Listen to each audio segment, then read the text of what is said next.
Hello and welcome to A-Level Math. This is the second video in the series Complex Numbers. In the first video, we covered the basic concepts of complex numbers including its origin and also simplified some terms involving I. In particular, we solved different powers of I like I to the power of 100, I to the power of 1000, etc. If you haven't seen the video, please click on the I button above. So let's start with a well-known fallacy. So I'll be doing some mistake over here and you'll have to tell me in what step I'm doing the mistake. So let's start with 1. Now I can write this 1 as root over 1. Now this 1 can be written as minus 1 times minus 1 and whole inside root.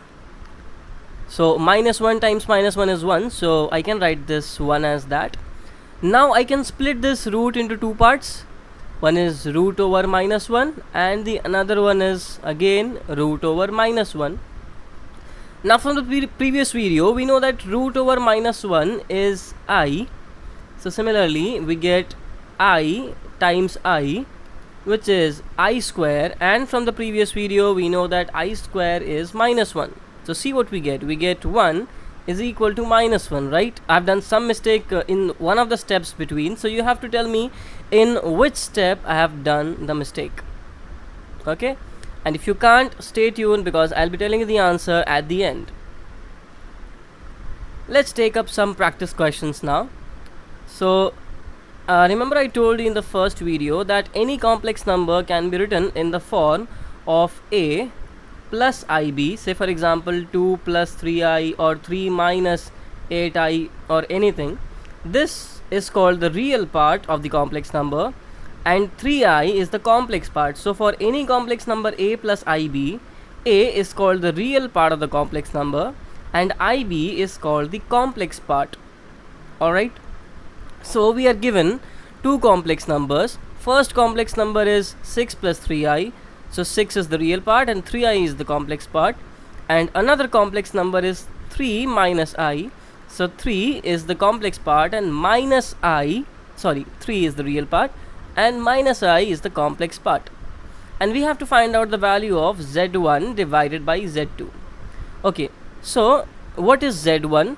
We have to find out Z1 by Z2. Z1 is 6 plus 3I and Z2 is 3 minus I. Now we have to simplify it, and whenever they ask you to simplify some expression involving complex numbers, then your final answer should be in the form of A plus IB. That means you have to deduce it in its simplest form like this. So let's see how to do that. So for that we will remember you used to do something like rationalization in your irrational chapters when you were in class 9 or probably 10. So what you used to do, you used to multiply with the expression as this, except the sign change. So here this is 3 minus I, so we'll be multiplying with a 3 plus I. So it's a similar concept.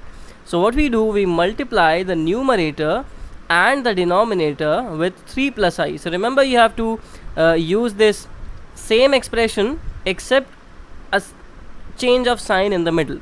Okay, so now let's multiply and see what we get.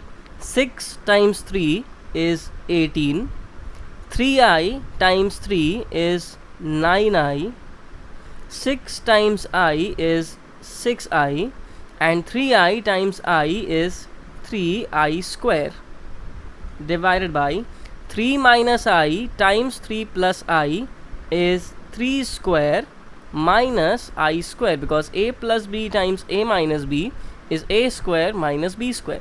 Now let's simplify the numerator first. So 18 remains as it is. 9I plus 6I is 9 plus 6 15I, and we know that I square is minus 1, so plus 3 times minus 1 gives us a minus 3 divided by 3 squared is 9 minus I square is minus 1. Now some more simplification. 18 minus 3 is 15 plus 15I divided by 9 plus 1 gives us 10 So let's take 15 common in the numerator. We get 1 plus I divided by 10. Now we can cancel these out with 3 and 2. So we get 3 plus 3I by 2. But remember, I told you that we have to write down our answer in this form. So what you do, you split 2 in both of the terms. So we get a 3 by 2 plus 3 by 2I. So see, this becomes our A. 3 by 2 is our A, and 3 by 2I becomes our BI. So this is the real part and this is the complex part. So any simplification involving complex numbers has to be simplified to this extent. You have to write your answer in the form A plus IB. A and B could be any real numbers, just like here it is both 3 by 2. Okay, let's take up some more simplifications. I'll do this fourth one. Let's do the most difficult part. I think it's the most difficult, and I leave the rest of the 3 to you as an exercise. So it is saying 1 by 5 plus 7 by 5I, then 6 plus 1 by 5I, the entire thing inside brackets, minus 4 by 5 plus I. So let's start simplifying.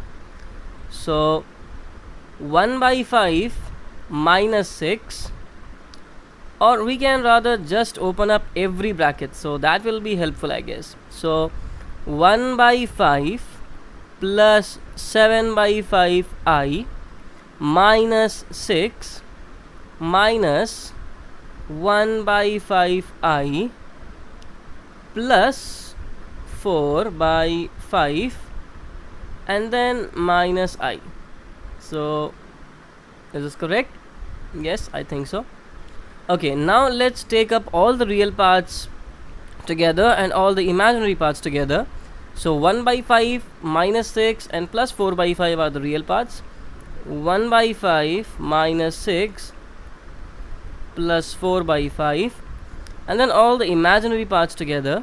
So 7 by 5I minus 1 by 5I and then minus I. Okay, now let's simplify this. So what we get, 5 1 minus 30 plus 4 and plus 5 7 minus 1 minus 5I. Okay, so a bit more simplification. Minus 30 plus 5 gives us minus 25 by 5 and plus 7 minus 6 minus 5 is 1.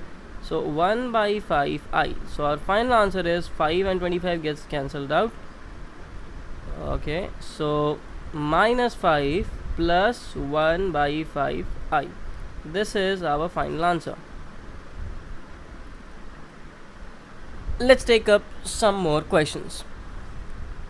Prove that 1 minus I whole to the power of 4 is minus 4. Okay, so 1 minus I whole to the power of 4 can be written as 1 minus I whole square times 1 minus I the whole square. Okay, because 2 plus 2 will give us 4. Now let's simplify 1 minus I whole square. So we can just simplify 1 and the expressions for both of these will be same. So let's find out what is 1 minus I whole square, and then we'll put it down for both of these terms. So 1 minus I whole square is a square plus b square minus 2ab. So 1 square is 1 plus I square minus 2I. Alright, so 1 plus, what is I square? I square is minus 1 and minus 2I. What is 1 minus 1? It's 0 minus 2I, and 0 minus 2I is just minus 2I. So this is the simplified form of 1 minus I the whole squared. So 1 minus I whole square is minus 2I and again a minus 2I. So minus minus gives us a plus, 2 times 2 gives us a 4, and I times I gives us an I square. Now I square is minus 1, so we get a 4 times minus 1, which is minus 4, and we have proved the result. Okay, now some terminologies. Conjugate of a complex number. Assume that you are given a complex number 3 plus 2i. Then 3 minus 2i is called the conjugate of the complex number. So for this complex number, its conjugate is given by this. Similarly, the conjugate of this complex number is this 3 minus 2i. The conjugate of 3 minus 2i is 3 plus 2i, and the conjugate of 3 plus 2i is 3 minus 2i. So actually what we did in the previous simplification, while trying to express complex numbers in the form of a plus ib, we actually multiplied the numerator and the denominator by the conjugate of the denominator. Remember what we did in the previous example? We multiplied the numerator and the denominator by the conjugate of 3 minus i, that means 3 plus I, in both the numerator and the denominator. Alright, so this is the meaning of a conjugate. Similarly, for some other complex number 5 minus 6i, the conjugate will be 5 plus 6i. In general, if you are given some complex number a plus ib, then its conjugate will be a minus ib. One more terminology, modulus of a complex number. So suppose you are given a complex number, say 3 plus 4i, then its modulus is written as this. So this is known as the modulus of 3 plus 4i, which is equal to under root 3 square plus 4 square. So 3 square plus 4 square. So whatever these a and b's are, a plus ib, suppose you are given a complex number a plus ib, then its modulus is given by root over a squared plus b squared. Similarly, if you are given 6 minus 7i, then its modulus will be root over 6 square plus minus 7 the whole squared. Okay, so this is modulus. But why this square plus this square? So that depends upon the definition of a modulus. So let me tell you what a modulus is. Suppose you are given a complex plane. So you remember we talked about complex plane in the first video. So this is actually the real line. So we have 1, 2, 3 and 4 and so on. The positive numbers in the x-axis, on the right hand side of the x-axis, and the negative real numbers on the left hand side. And then this is the complex line. So we have 1i, 2i, 3i, 4i and so on, and minus 1i, minus 2i, minus 3i, minus 4i and so on. So this y-axis was actually the complex line, and this x-axis was the real line, and this entire plane is called as the complex plane. So we discussed about it. So assume that there is some number over here, which is suppose 3 plus 4i. Assume that this is a complex number. So that means 3 steps along the real line, so 1, 2, 3, and 4 steps along the complex line gives us 3 plus 4i. So the modulus of this complex number is actually its distance from the origin. That is the definition of a modulus. Modulus of a point is its distance from the origin. Okay, so now if we draw a right angle triangle, so what is this distance? This distance is 3 units and this distance is 4 units. So this is the base, this is the perpendicular 3 and 4. So what is its hypotenuse? Hypotenuse is root over 3 square plus 4 square, and this is actually the modulus of the complex number. That is why this root over 3 square plus 4 square. Okay, now some important relationships between the conjugates of a complex number and its modulus. So the first important relationship is given by z times z conjugate. So this is the symbol for conjugate. So say for example, if you are given 3 plus 4i whole conjugate, that means they are asking you to find out 3 minus 4i. This is the conjugate of the complex number. So this bar is actually the sign of conjugate complex number. So if z is a complex number, and then z bar will be its conjugate. So z times z bar is actually the modulus of z the whole squared. So this is the first and the very important relationship involving the conjugate and the modulus. Let's try to prove this. Assume that you are given a complex number a plus ib. Then what will be its conjugate? Its conjugate will be a minus ib. So what will be the product of z and z conjugate? It will be a plus ib times a minus ib, which is equal to a square minus I square b square, because a plus b times a minus b is a square minus b square. So it gives us a square. Now I square is minus 1, so minus times minus gives us a plus b square. And remember what is mod z? Mod z was root over a square plus b square. So we can write this as mod z square, because mod z is actually root over a square plus b square. So if you square on both the sides, so you'll be getting mod z square as a square plus b square. Square and root will get cancelled out. So this is the first property that you have to remember, and there are some more properties as well, but I won't burden you with all those properties at a single point.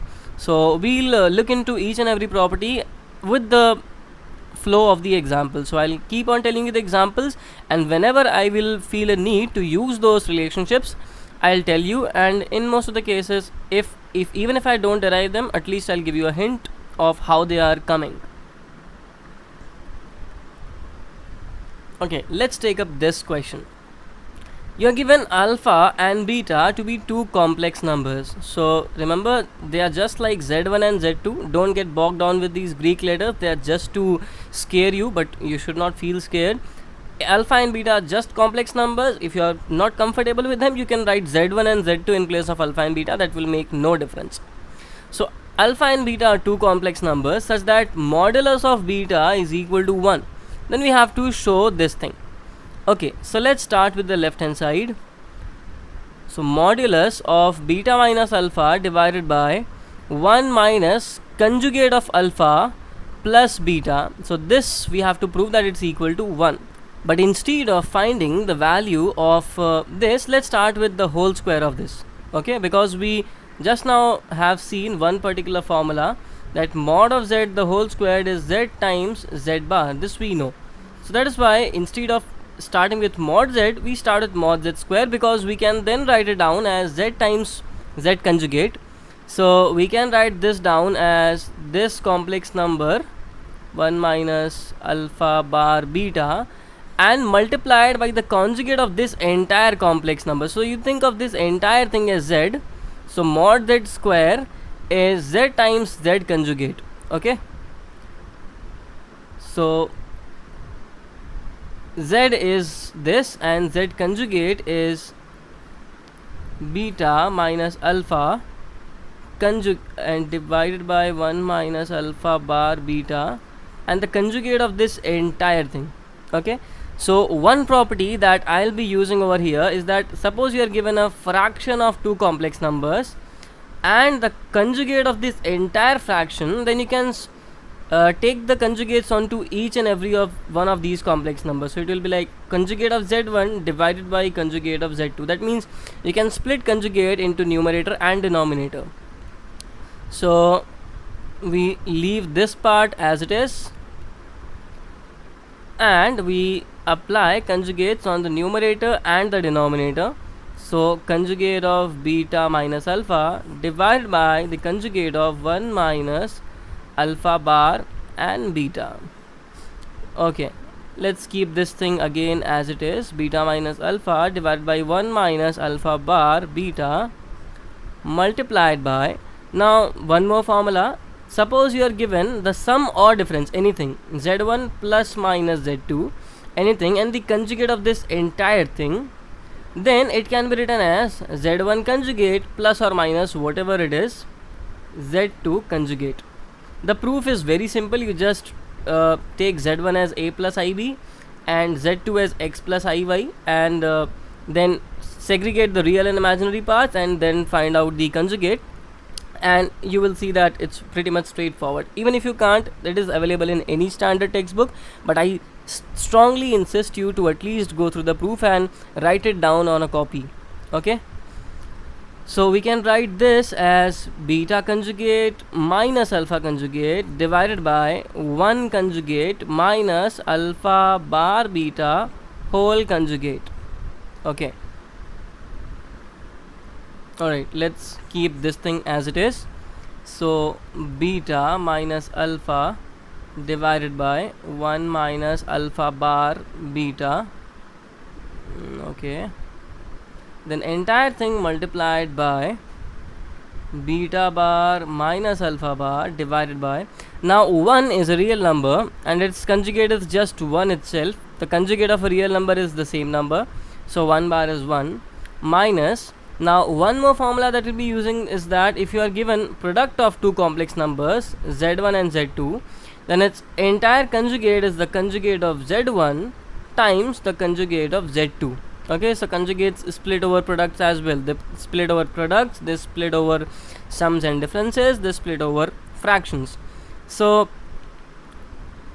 alpha bar beta whole conjugate is alpha bar bar and then beta bar. Now this thing as it is, beta minus alpha by 1 minus alpha bar beta, beta bar minus alpha bar divided by 1 minus, alright, now what is alpha conjugate conjugate? The conjugate of the conjugate is the same number. Suppose you are given a complex number a plus ib, then its conjugate is a minus ib, and once again if you take the conjugate of this, it will be a plus ib, which is the same as the first number.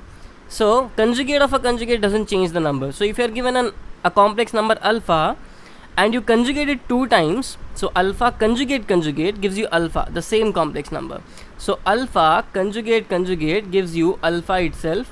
Now let's multiply the numerators first. So beta times beta bar minus alpha beta bar minus beta alpha bar plus alpha alpha bar whole divided by 1 minus alpha beta bar minus alpha bar beta plus alpha alpha bar beta beta bar. Now a bit of simplification. Beta beta bar is nothing but mod beta square. Remember, z times z conjugate, that means z times z bar is actually mod of z the whole square. So we can write this as mod beta the whole square minus alpha beta bar minus alpha bar beta plus alpha alpha bar is mod alpha whole square divided by 1 minus alpha beta bar minus alpha bar beta plus alpha alpha bar is mod alpha bar square, beta beta bar is mod beta bar square. So we get its value as, what is mod beta? Mod beta is given to be 1 in the question, so we can put down 1, and 1 square is 1, so I'm not squaring it. Okay, so 1 minus alpha beta bar minus alpha bar beta plus mod alpha square divided by 1 minus alpha beta bar minus alpha bar beta plus mod alpha square, and mod beta square is 1, so I'm not writing it out. Now you see the numerator and the denominator are exact same thing, so they get cancelled out and we are left with 1. So we get that value of this square is 1. So the value of 1 beta minus alpha by 1 minus alpha bar beta is root over 1, which is 1, and that's the answer. Okay, that is what we are required to prove. Okay, let's take up one more question. Reduce 1 plus I by 1 minus I and blah blah blah to its simplest form a plus ib and then find its modulus. So let's start with the expression that is given to us, 1 plus I by 1 minus I minus 1 minus I by 1 plus I. So we have to simplify it. So let's simplify these terms. Take this LCM, 1 minus I times 1 plus I. So what we will be having here is 1 plus I the whole squared minus 1 minus I the whole squared. Alright, now simplifying the numerator first, 1 plus I the whole squared is a square plus b square plus 2 into a into b minus 1 square plus I square minus 2 into 1 into I whole divided by a plus b into a minus b is a square minus b square. so this is I square. Okay, now 1 square is 1 plus I square is minus 1 plus 2I minus 1 plus minus 1 minus 2I whole divided by 1 square minus I square is again minus 1. Now 1 and minus 1 gets cancelled out, so we get 2I and plus 2I, because this minus and this minus gives us a plus, so it's 2I plus 2I divided by 1 plus 1, again minus a minus times plus. 2I times 2I plus 2I is a 4I divided by 2, which gives us 2I. So this is our simplified value. We can write this 2I as 0 plus 2I, because they have asked us to write it in the form of A plus IB. So A is 0 here and IB is 2I over here. Okay, so this is how you should write down your final answer. Is you have to include 0, because they have specifically asked you to write down that form A plus IB. Okay, and now what will be its modulus? The modulus will be, let me do it here. Modulus is simply root over 0 square plus 2 square, which is root over 4 is equal to 2. So this is your modulus. Remember, root 4, you should not write root 4 as plus or minus 2. Modulus can never be negative. Modulus is always the positive square root of the complex number. That means the a square plus b square and its positive square root. You should not write as plus 2 or minus 2. That will be incorrect. It's always positive. Modulus can never be negative. Please remember that. Okay. Now one more question. We are given x plus iy whole to the power of 1 by 3 is a plus ib, and then we have to prove this result. I leave this to you to prove as an exercise. So x plus iy whole to the power of 1 by 3 is equal to a plus ib. So now we can take this 1 by 3 to the other side and make it as a plus ib whole cube. So we can write down this x plus iy is equal to a plus ib the whole cubed.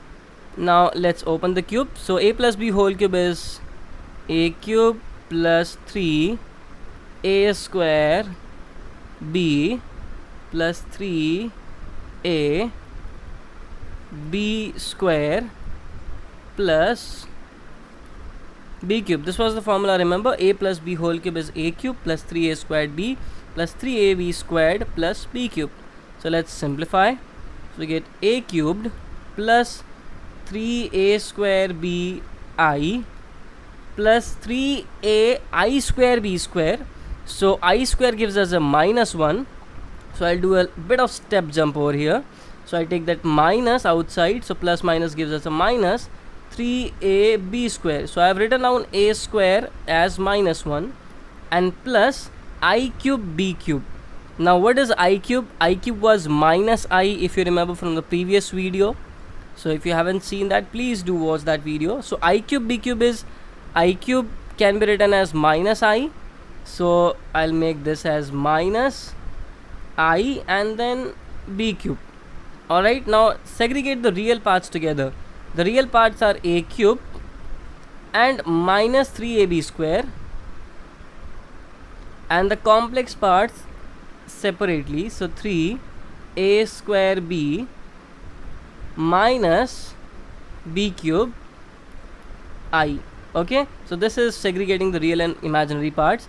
So if two complex numbers are equal, that means their real and complex parts are equal. Suppose I give you that a plus ib is equal to x plus iy, that means a is equal to x and b is equal to y. That is the meaning of segregating the real and imaginary parts, equating the real parts together and equating the imaginary parts together.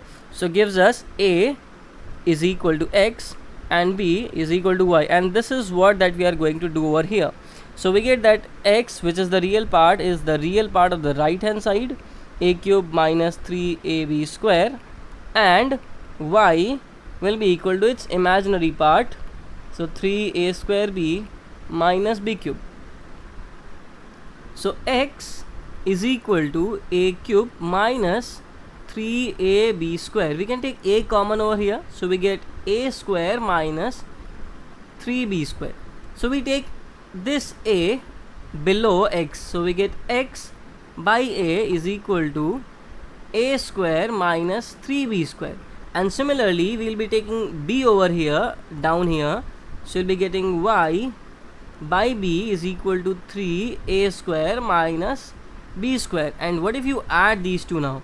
So on the left hand side you'll be getting x by a plus y by b, and in the right hand side a square plus 3a square is 4a square minus 3b square minus b square is minus 4b square. Take 4 common, get a square minus b square, and this is what we were required to prove. So we have proved that x by a plus y by b is 4 times a squared minus b squared, and we are done. So try out the second one yourself. Okay, find the complex number z for which mod z plus 1 is equal to z plus 2 times 1 plus I. So we have to find out such a complex number that this equation holds. So we are given an equation and we have to find out for which value of z, that means what will be z, like 3 plus 6i or 5 minus 2i or what it is, such that this equation holds. Okay, so let us assume that z is equal to something like x plus iy. Okay, and now put down the value of z in that equation. So x plus iy plus 1 modulus of this thing is equal to x plus iy plus 2 plus 2i. Okay, now segregate the real parts and imaginary parts over here because we need that for finding out the modulus. So x plus 1 plus iy is equal to, again segregate the real and imaginary parts over here, x plus 2 plus y plus 2 times I. Okay, now what will be the modulus of this thing? So the real part is x plus 1, the complex part is y, so its modulus is root over x plus 1 the whole squared plus y squared. Okay, so this is a square plus b square, and this is x plus 2 plus y plus 2i. Okay, now this entire thing is a real number, right? And there is no complex part in it. So that means equating the real and complex parts will give that this part is equal to x plus 2 and y plus 2 is actually 0, because on the left hand side there is no complex part. Remember, if a plus ib is equal to x plus iy, that means a is equal to x and b is equal to y. So you can think of this real number, this entire thing is a real number over here. So we can write this as plus 0i. So this gives us our complex part, so which is equal to this complex part, and the real part is equal to this. So this real part is equal to this complex part is equal to this. Now y plus 2 is equal to 0, we get this first, and then secondly we get root over x plus 1 whole square plus y square is equal to x plus 2. We get these two equations. Okay, so let's simplify them. So y plus 2 is equal to 0 gives us y is equal to minus 2, and we simply put y is equal to minus 2 over here. So what do we get? We get root over x square plus 2x plus 1, because x plus 1 whole square is x square plus 2x plus 1, plus y square. So y square is minus 2 the whole square is equal to x plus 2. We can take this root on the other side and make it square. So we get x square plus 2x plus 1 minus 2 whole square is plus 4 is equal to x plus 2 the whole squared, which is x square plus 4x plus 4. Try it out yourself and see if you're having any problem. Now x square and x square gets cancelled. We are left with 2x plus 5 is equal to 4x plus 4. Now take 2x on the other side, 4x minus 2x, and take this 4 on this side, so it's 5 minus 4, 1 is equal to 2x, so we get x is equal to half. So our x is half and y is minus 2. So our complex number is x plus iy, which is equal to half plus I times minus 2, and I can write it as minus 2i. So it's minus 2i. So half minus 2i is our answer. This is the solution of the given complex equation. Okay, z is equal to 3 plus 2i, and we have to prove that this result holds, and hence deduce that this result also holds. That means for proving this second part you have to utilize this part. So you cannot prove it independently. If they are saying that hence prove, that means you have to use this part to prove this part. So let's do the first part first and see what happens. Given this 3 plus 2i, let's find out the value of z square minus 6z plus 13. So z square minus 6z plus 13 is equal to 3 plus 2y whole square, because z's value is 3 plus 2y, minus 6 times 3 plus 2y and plus 13. Let's open up the square. A square plus 2i whole square is 4i square, plus 3 to the 6 times 12i, you verified yourself, minus 18 minus 12i and plus 13. Alright, now 9 plus I square is minus 1, so I can write this as minus 4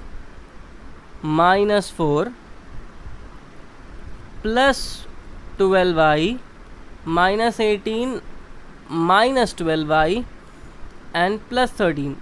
Plus 12i minus 12i cancels out. 9 minus 4 is 5. 5 minus 18 is minus 13.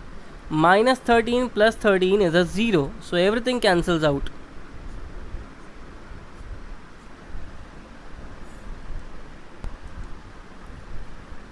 Now we have proved that the first part holds. Z square minus 6z plus 13 is actually 0.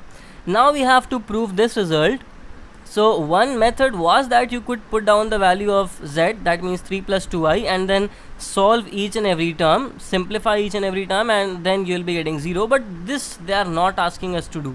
What they are asking is to instead use whatever we have proved just now to find out the value of this. Okay, so let me show you how to do that.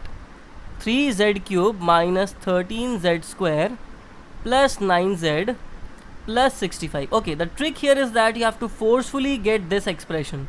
You have to forcefully get z square minus 6z plus 13 over here. So what you do, you take 3 common, 3z common in the first 3 terms. Okay, so a better way is to see that we need minus 6z, right? So even if we take z common, we'll be getting 3z square minus 13z, but we need a minus 6z. So what we do, we write it as 3z cube minus 6z square, and whatever is left, we have to have minus 13. So we have taken minus 6 separately, so minus 7 is what that left out. So minus 7z square, and then we need plus 13, but we are having 9 over here. So we forcefully make it as plus 13z, and then we have to have 9, so we subtract minus 4z. So effectively the value isn't changing, right? So this is how we adjust. Now if you take a z common over here, we have a 3 over here. So what we do, we multiply each and every term with a 13 and then adjust. Okay, so what we have is, we have to make this as 18 and this as 39. So we write this down as 18z square and this as 39, because we'll have to take 3 common, no? So 39, and then we have to do the adjustment. We have to have minus 13, so we are having minus 18 over here. Okay, let me do afresh.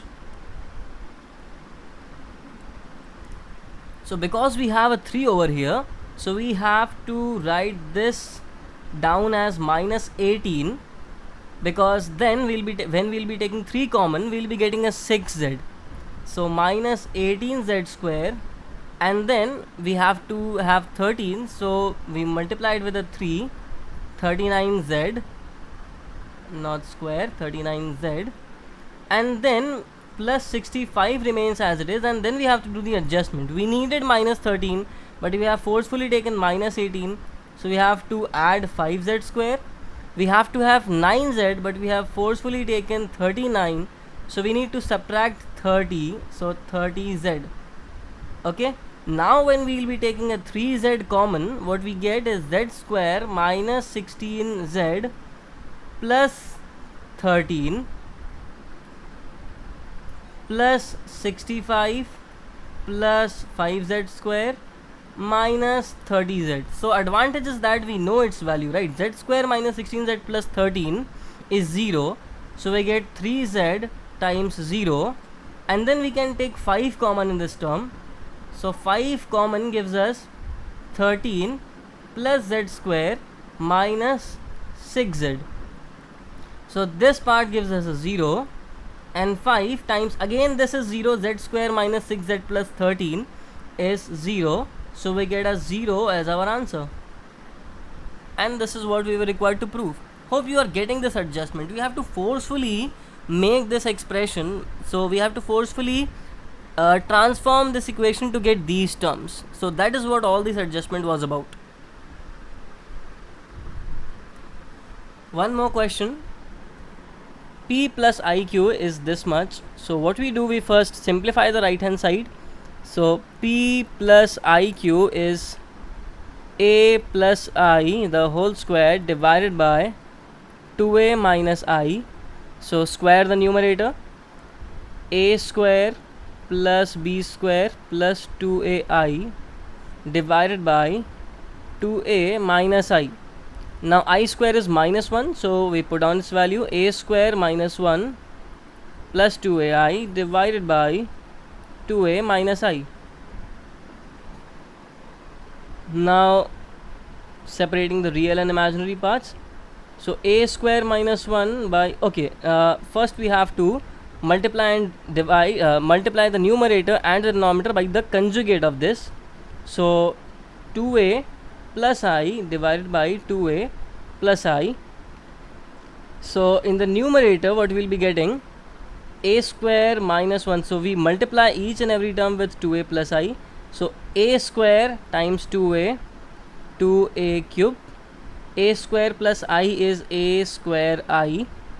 Minus 1 into 2A is minus 2A. Minus 1 times I is minus I. 2AI times 2A is 4A square I. And then 2AI times I is 2A I square. I square is minus 1, so it is minus 2A. And then in the denominator we have A plus B times A minus B, which is A square minus B square. It is 2A the whole squared minus I squared. Now let's simplify the numerator. 2A cube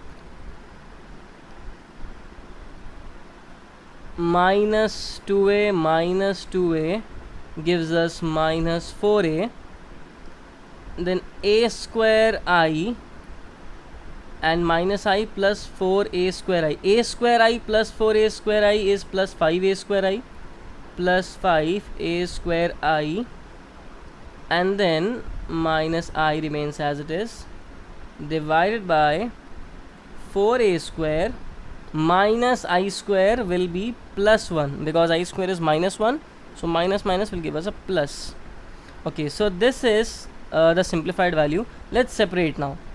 So 2A cube minus 4A divided by 4A square plus 1 plus 5A square minus 1 divided by 4A square plus 1 I. So this is we have done to separate the real and imaginary parts.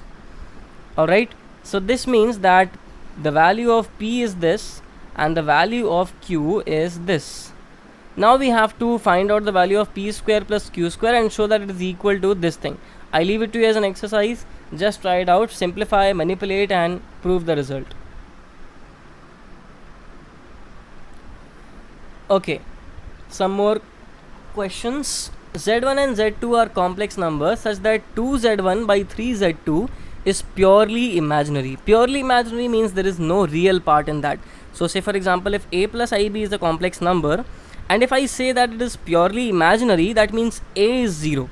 So if a plus ib is any complex number, and if I say that it is purely imaginary, that means it has only this ib part and no a part. That means a is 0. This is the meaning of purely imaginary. It has got no real part. So in the question they are saying that Z1 and Z2 are two complex numbers such that 2Z1 by 3Z2 is purely imaginary.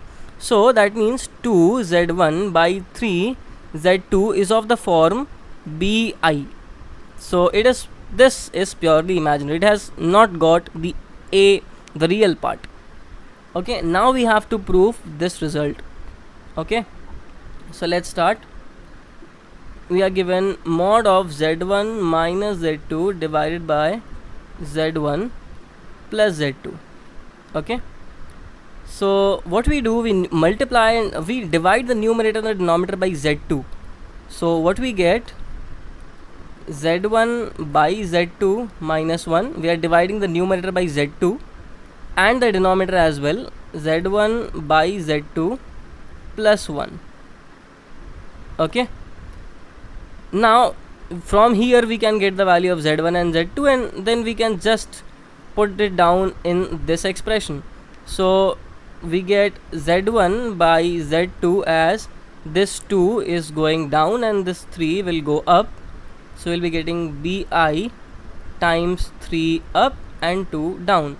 So the value of Z1 by Z2 is 3bi divided by 2, and we put it down over here. Z1 by Z2 is 3bi divided by 2 minus 1 divided by 3bi by 2 plus 1.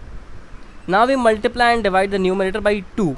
So multiplying this entire thing by 2 gives us 3bi minus 2 divided by 3bi plus 2 and the mod of this.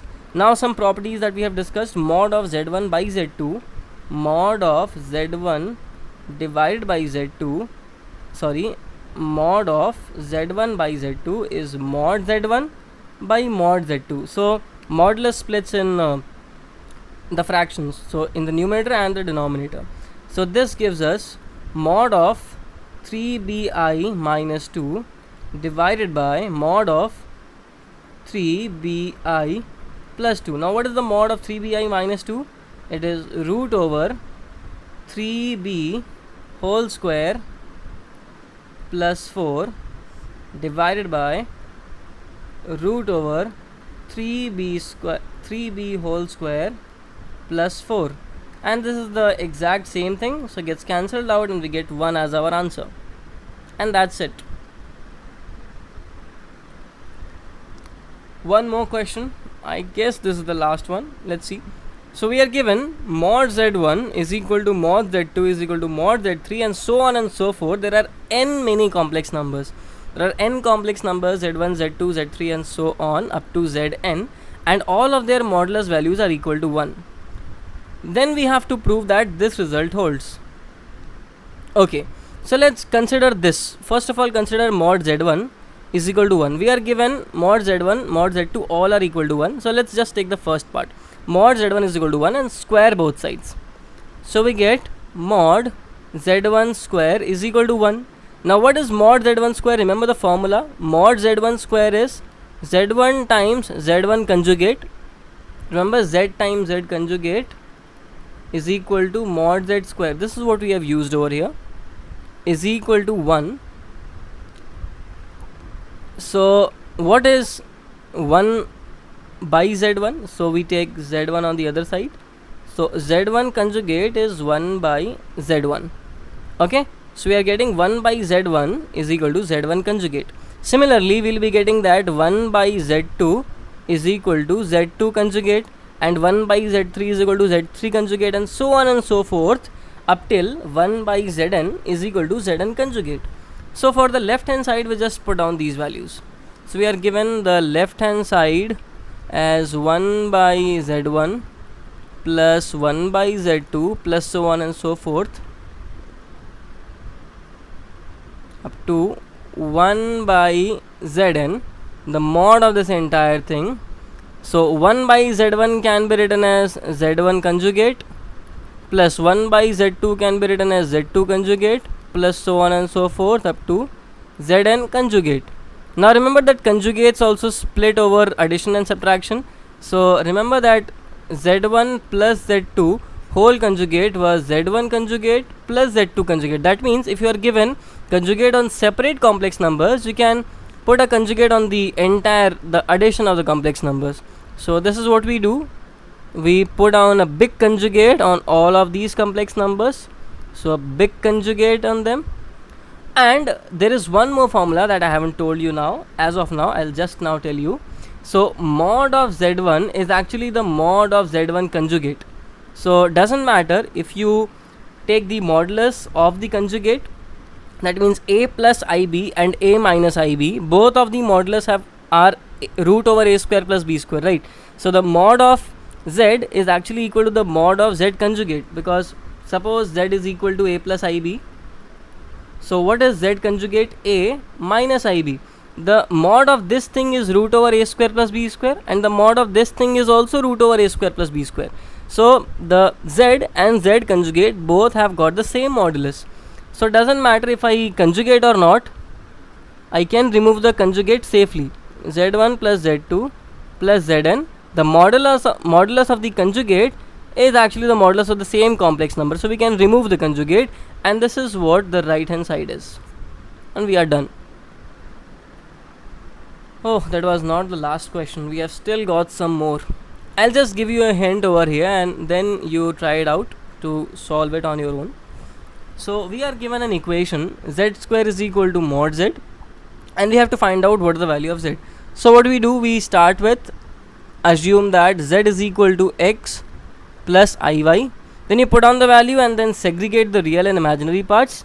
You'll be getting two equations and you have to solve them simultaneously. I'll quickly do it and let's see how far we go.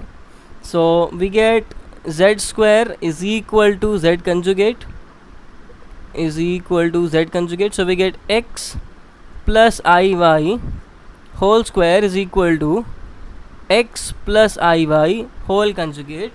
X plus iy whole square is x square plus I square y square plus 2x iy is equal to x minus iy. The conjugate of x plus iy is x minus iy. Okay, so x square minus y square, because I square is minus 1, plus 2xyi is equal to x minus iy. Now the real part over here is x square minus y square, the real part over here is x, so we equate the real parts. X square minus y square is equal to x, and we equate the complex parts. 2xy is equal to y. So another one is 2xy is equal to y. Let's start with the simpler one first.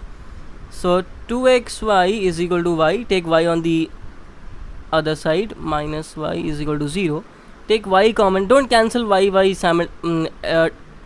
because y may be 0. So don't cancel out y from both the sides. So 2x minus 1 is equal to 0. So we get two answers. Either y is equal to 0 or 2x minus 1 is equal to 0. That means either y is equal to 0 or x is equal to 1 by 2.